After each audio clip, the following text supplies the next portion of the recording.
नमस्कार, स्वागत है आपका अपने YouTube चैनल एलकेएस बायो होम में। आज हम मानव नेत्र तथा रंग बिरंगे संसार में कांच के प्रिज्म द्वारा श्वेत प्रकाश का विक्षेपण कैसे होता है इसके बारे में विस्तार से अध्ययन करेंगे। क्या आपने कभी इस तरह 7 रंगों से बनी आकृति को आसमान में देखा है? इन 7 रंगों से बनी आकृति को आप क्या कहते हैं? आसमान में यह 7 रंग बारिश के मौसम में दिखाई देते हैं, जिसे हम इंद्रधनुष कहते हैं।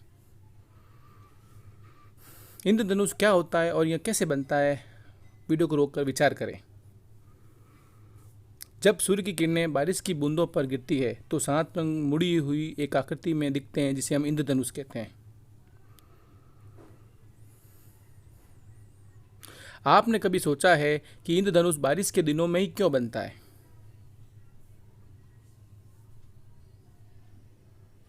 बारिश के मौसम में जब श्वेत प्रकाश पानी की बूंदों पर गिरता है तो श्वेत प्रकाश अपवर्तित हो जाता है।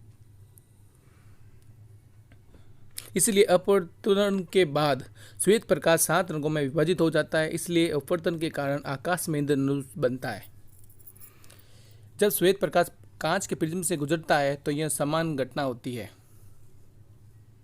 जब श्वेत प्रकाश प्रिज्म पर गिरता है तो यह 7 रंगों में विभाजित हो जाता है। श्वेत प्रकाश का 7 रंगों में विभाजित होने को हम श्वेत प्रकाश का विक्षेपण कहते हैं।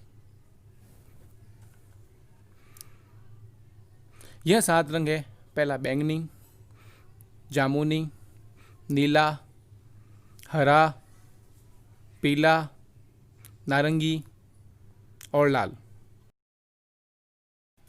हम इन 7 रंगों को विबग्योर से याद रखते हैं। इन रंगों की सम्मिलित रूप से श्वेत प्रकाश का स्पेक्ट्रम कहते हैं।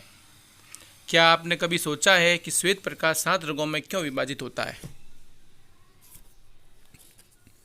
चलिए हम प्रिज्म की सतह पर लाल प्रकाश को अपवर्तित करते हैं।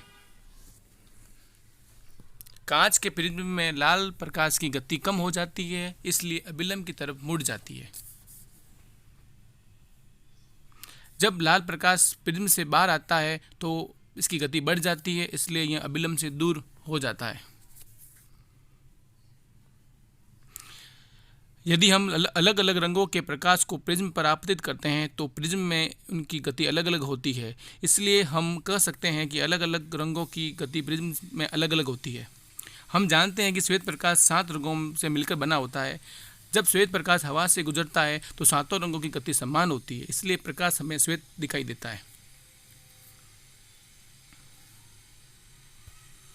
किंतु प्रिज्म में इन 7 रंगों की गति अलग अलग होती है, इसलिए ये 7 रंग एक साथ नहीं चल पाते। इसलिए श्वेत प्रकाश 7 रंगों में विभाजित हो जाता है।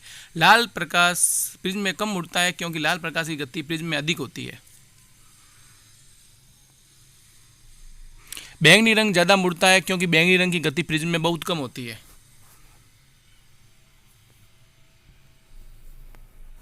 क्या आपने कभी सोचा है कि जब हम प्रिज्म के सामने दूसरा उल्टा प्रिज्म रखते हैं तो क्या होता है? वीडियो को रोककर विचार करें।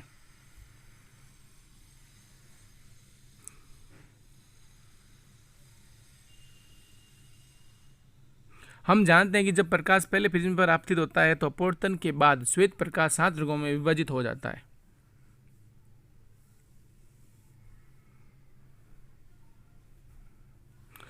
अब यह 7 रंग उल्टे प्रिज्म पर आपतित होते हैं। दूसरे प्रिज्म से अपवर्तन के बाद 7 रंग सम्मिलित हो जाते हैं और उल्टे प्रिज्म से श्वेत प्रकाश निर्गत होता है।